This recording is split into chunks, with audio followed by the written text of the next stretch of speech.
성도님 여러분, 3일 동안도 평안하셨는지요?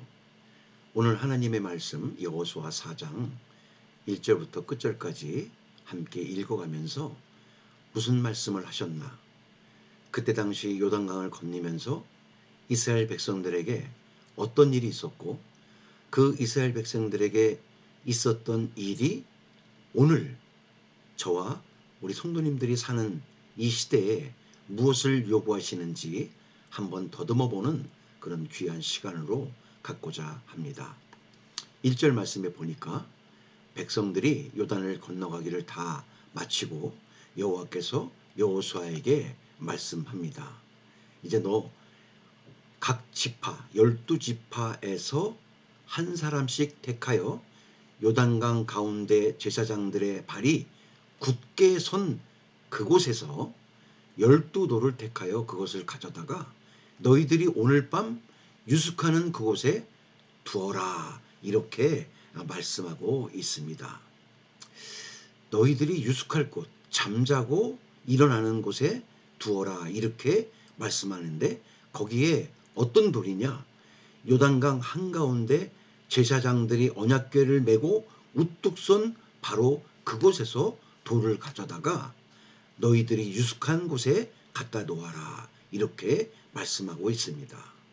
이 말씀을 읽으면서 우리가 마음속에 깨달아야 할 것은 하나님의 말씀이 인생의 강을 건너는 그 가장 중심점 위에 말씀 그 앞에 있는 그 돌처럼 우리들의 심령과 우리들의 마음속에 오직 하나님의 말씀에 징표되는 그런 놀라운 은혜와 사랑과 복이 가득한 그 말씀 한가운데 우리가 서 있어야겠고, 그 있는 그곳에 돌을 갖다 놓으라는 개념은, 돌은 굴르고 굴러서 빛나고 매끄럽게 그리고 오래도록 변하지 않는 그것을 가져다가 너희들이 유숙한 곳에 두어라 하는 그 말씀은 시사하는 바가 오늘 우리에게 너무도 크다고 저는 그렇게 생각합니다.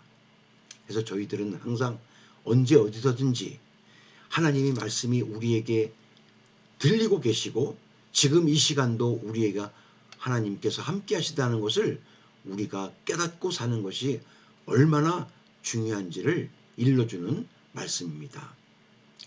그래서 여호수아가 이제 이스라엘 자손 중에서 각 지파마다 한 사람씩 준비한 그 12사람을 불러서 요단강 가운데 들어가서 하나님 궤 앞에 가서 이스라엘 자손들의 지파수대로 너희들은 돌 하나씩 가져다가 어깨에 딱 짊어매라, 이렇게 명령을 합니다.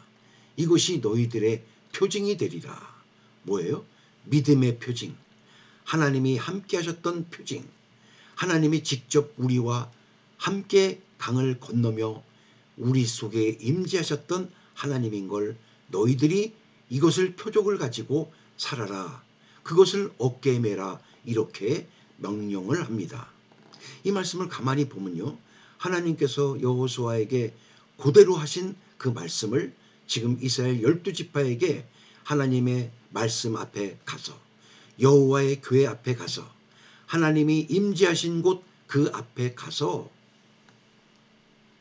그 돌을 어깨에 매라, 이렇게 얘기하고 있습니다. 그러니까 그 12지파 그 사람들이 가서 어깨에 맵니다. 우리 성도님들 혹시 짐을 져보셨는지 모르지만요, 우리 옛날 어머니들은 머리에 다라에다가 밥을 다 가득 담고 반찬을 담고 논매는 데 가서 이렇게 식사를 나눕니다. 또 어디 아프리카 같은 데 가면 들고 가기도 하고 그러는데요, 짐을 지고 갈 때는요 어깨에 매는 게 가장 편안하고 가장 힘이 덜 들어갑니다. 그런 것을 볼 때 어깨에 매는 것은 우리에게 가장 편안함을 주게 하려고, 그리고 그것으로 하여금 이 걷는 그리고 몸의 균형과 자세가 딱 잡히게 됩니다. 머리에 매게 되면 목 이게 부담이 되고요. 그리고 앉게 되면은 그것은 앞으로 이렇게 부하가 걸리게 되고요. 어깨에 딱 짊어지게 매면 아주 편안하고 그 몸의 균형을 잡을 수 있는, 그리고 짐을 그것을 내려놓을 때요 얼마나 홀가분한지 모릅니다. 날아갈 것 같은 그런 기분이 듭니다. 그런데 이것이 표징이 되는데, 이것이 너희들의 유숙할 곳에 갖다 놔서 혹시 너희들의 자손들이 물을 때 이 돌들이 무슨 뜻이냐 이렇게 물어보면, 이것은 말이다, 예전에 우리가 광야에서 40년 동안 광야 생활을 하고 이제 막 요단을 건너 가나안 복지 땅으로 가라 하신 그때, 물이 범람해서 무서워 떨 때 제사장들이 어깨에다가 하나님의 언약궤를 메고 발을 디딜 때 물이 쌓여서 차곡차곡 쌓여서 있을 그때, 그 강바닥이 마르고 그 마른 그 강바닥을 건너갈 때 그 제사장들이 가운데 우뚝 선 그곳에서 건져낸 돌이다, 하나님이 함께 하셨고 영원히 변하지 않는 표징이 되라고 우리에게 이렇게 간직하라고 한 돌이니라 라고 너희 자손들에게 설명해라, 이렇게 말씀하고 있는 것입니다. 이런 제사장들이 바로 선 곳, 그 12돌을 그 이스라엘 백성들의 그 자리에 세웠더니 그것이 오늘까지 세웠다 구절에 이렇게 말씀했는데요. 지금은 역사학자들이 가서 보니까 그 돌들이 흔적이 없어진 거예요. 안 그러겠습니까? 수천 년이 흘렀는데. 그래서 여호와께서 이제 여호수아에게 명령을 하십니다.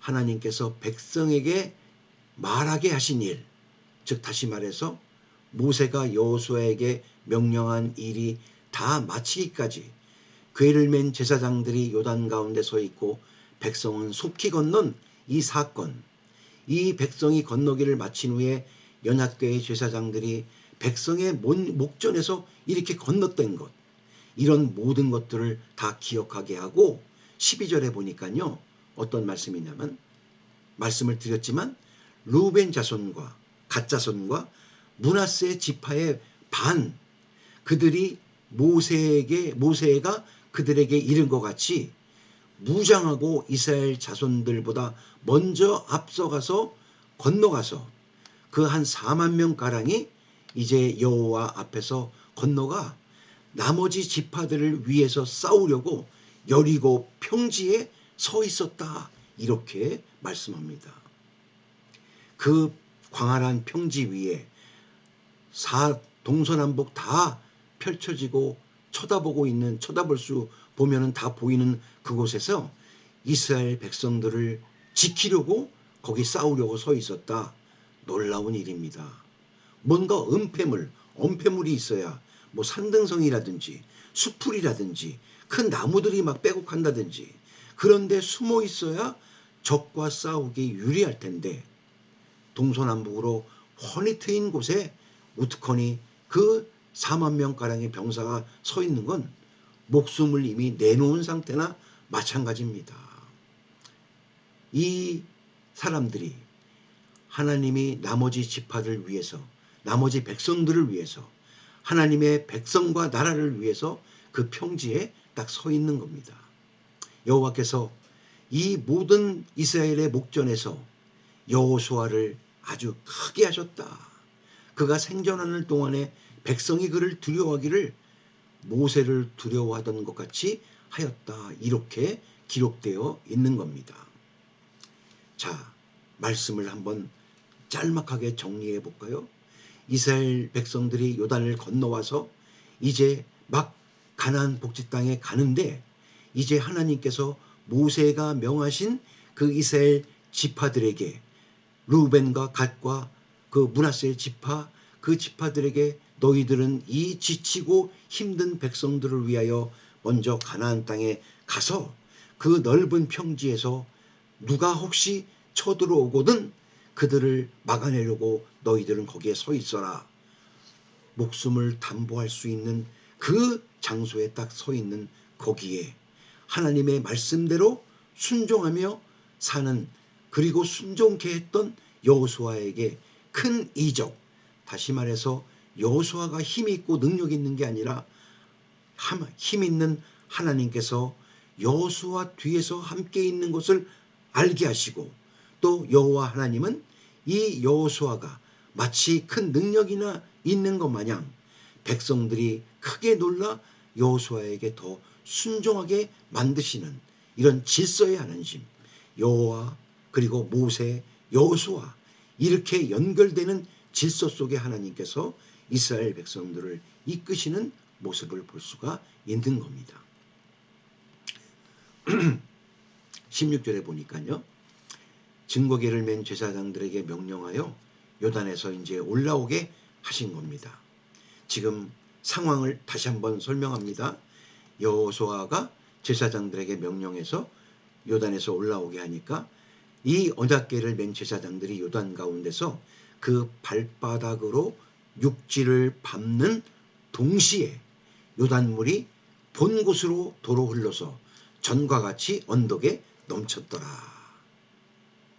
지금 눈으로 보는 앞에서 하나님의 말씀대로 하나님의 이끄심대로 자연의 섭리가 멈췄다가 다시 흐르는 그런 놀라운 역사가 지금 일어나는 것을 말씀하고 있는 겁니다. 자연과 온 우주의 질서와 그리고 지구상에 있는 모든 인간들의 삶을 이끄시는 하나님, 이끄셨고 지금도 이끄시고 계시고 앞으로도 영원토록 이끄실 하나님이라는 걸 후세의 사람들이 이것을 보고 믿고 따르게끔 하는 하나님의 놀라운 역사가 지금 있는 겁니다. 이래서 여호수아가 이제 요단에서 가져온 그 12돌들을 길갈에 세웠다. 길갈. 이 길갈의 의미는요, 뭐 굴러갔다 이런 건데요. 길갈은 옛날 이스라엘 백성들이 애굽에서 종살이했던 그 모든 것을 다 굴러가게 하시고, 그리고 그것들을 모든 그걸 죄와 용서 속에서 얼버무려진 그런 모든 과거를 마음속으로 기억하고, 그리고 철저히 회개하고 하나님의 언약과 그리고 회복을 순종으로 이어지는 믿음의 출발점이 바로 길갈이라는 의미가 있는 마을의 이름인 것입니다. 이렇게 이스라엘 자손들에게 말하여 이릅니다. 후일에 너희의 자손들이 그들의 아버지에게 묻기를, 다시 이야기합니다. 이 돌들은 무슨 뜻이니까 하거든 너희의 자손들에게 알게 하여 이르기를, 이스라엘이 마른 땅을 밟고 이 요단을 건넌 사건의 의미가 바로 이 돌이다, 이렇게 말씀하고 있는 겁니다. 돌, 하나님의 임재, 그리고 하나님의 도우심, 그리고 놀라운 기적, 이런 것들을 후손들에게 기억하라고 하나님께서 이 돌을 가져다 놓아라, 이런 말씀인 것입니다. 근데 그 돌이 어디냐? 바로 우리들이 유숙하는 곳, 잠자는 곳, 제일 중요한 곳이죠. 우리나라 속담에 음식은 마구 먹고 잠자리는 가려자라는 말이 있습니다. 그만큼 잠자리가 중요하죠. 대궐 같은 몇백 평 집이 있고 비싼 침대가 있으면 뭐합니까? 잠을 못 자는데. 그런 충분한 수면이 이루어지는 그 유숙하는 그곳에 돌들을 놓고 이스라엘 자손들이 후손들이지만 지금 오늘날 저와 우리 모두에게, 믿음의 후손들에게 이 징표가 되는 일들을, 이 기적의 일들을, 하나님의 임재를, 하나님이 함께 하셨던 모든 일들을 그들에게 전승시켜 줄 수 있는 믿음의 전달자가 되어라 라고 당부하시는 말씀이 오늘의 말씀이기도 한 것입니다. 마른 땅을 밟고 이 요단을 건넜다. 22절에 이렇게 말씀합니다. 저는 물 가르는 것도 중요하지만요, 물 가르면 밑에 뻘이 아닙니까? 근데 그 뻘과 그 모든 미끄러운 그런 것들을 마른 땅을 밟고 이 요단강을 건너게 하셨다는 이 하나님의 놀라움, 이것은 이루 말할 수 없는 기적 중에 기적인 겁니다. 그런데 곰곰이 생각해 봅니다. 저나 우리 성도님들 모두의 지난 삶이 어떻습니까? 이렇게 물이 흘러내려 감히 엄두도 내지 못한 그런 것을 물길을 돌리고 그 거친 강바닥길을 건넌 것이 한 번입니까? 두 번입니까? 저는 곰곰이 생각해 보니까 10번은 넘는 것 같습니다. 이런 증거와 이런 임재와 이런 복과 은혜와 사랑을 나만 갖고 있는 이 징표를 내 삶을 통해서 전달할 수 있는 믿음의 전달자가 되어라는 하나님의 당부의 말씀이 계속해서 전해지고 있는 겁니다. 23절에 보니까 너희의 하나님 여호와께서 요단물을 너희 앞에서 마르게 하사 너희를 건너게 하신 것이 너희 하나님 여호와께서 우리 앞에 홍해를 말리시고 우리를 건너게 하심과 같았나니 이렇게 말씀합니다. 다시 말해서 이 요단강을 가르고 건너게 하신 건 모세가 홍해를 가르고 건넌 것과 똑같은 사건이다. 그런데 사람들은요, 지금 전부 다 모세 홍해바다의 기적밖에 이야기하는 사람이 없습니다. 그런데 실질적인 이제 가나안 복지 땅에 들어서기 바로 직전에 이르기까지 하나님께서 지금까지 역사하신 것을 다시 한번 일러주고 가르쳐주고 계신 겁니다. 이렇게 이 모든 역사를 베푸신 하나님의 기적은 땅의 모든 백성에게 나옵니다. 24절에 여호와의 손이 강하신 것을 알게 하며 그랬습니다. 하나님의 손이 이 세상의 그 어떤 것도 다 이길 수 있고 바꿀 수 있고 움직일 수 있다는 것을 너희들이 알게 하며 너희가 우리가 지금 제가 너의 하나님 여호와를 항상 경외하게 하려 함이라 이렇게 말씀하고 있는 겁니다. 저는 오늘의 마지막 24절 말씀 우리와 함께 하는데요. 이 모든 기적과 임재와 그리고 생명을 연장하게 하시고 하나님이 약속하신 것을 이루게 하시면서 끝까지 인도하시는 하나님의 이 귀한 역사를 보아가면서 어렵고 힘들지만 루벤과 갓과 므낫세 지파를 이용해서 그 나머지 지파들의 모든 생명과 안전을 보존하면서 서로 어우러져 하나님 나라를 정복하고 그곳에서 젖과 꿀이 흐르는 데서 살면서 하나님의 은혜와 사랑을 누구보다도 느끼며 주변의 모든 나라와 백성들에게 하나님의 사랑을 알리며 살라는 하나님의 간절한 마음의 뜻이 홍해를 가르고 요단강도 멈추게 해서 마른 땅을 걷게 하고 거기서 취한 돌을 우리가 사는 가장 중요한 유숙한 곳에 놓아두고 그 놓아둔 돌이 무엇이냐 후손들이 물으면 그것을 설명할 수 있고 전도할 수 있는 하나님의 전달자로 삼으시려는 하나님의 역사가 오늘 저와 우리 모두의 삶 속에 녹아있다 이 말입니다. 이토록 놀랍고 말로 형언할 수 없는 이런 놀라운 일들, 기적의 일들을 우리가 마음속에 차곡차곡 쌓으면서 그것을 잊지 않고 기회가 되면 말과 행동의 모습으로 늘 전해서 그들이 감동을 받아 우리와 함께하고 싶은 놀라운 그 요단강 한가운데 제사장들이 언약궤를 맺고 서 있었을 때 12지파를 시켜서 가져왔던 돌이 우리 가슴 속에 우리 삶 속에 있어서 변하지 않고 그 돌들이 무엇이냐고 물어보거든. 하나님의 사랑과 우리를 위해서 돌아가신 예수님의 그 사랑을 전하여서 영원한 하나님의 나라를 전파하라고 오늘 이 말씀을 우리에게 일러주신 줄 깨닫고 이 모든 일들을 나 같은 우리 성도님들에게 알게 하시려는 하나님의 역사가 있었다는 사실을 마음속에 간절히 아주 깊숙이 간직하고 사시는 저와 우리 모두가 되는 모습이 바로 하나님을 항상 경외하게 하셨다 하는 그런 것임을 믿고 사시는 저와 우리 모두 되기를 주님의 이름으로 축원합니다.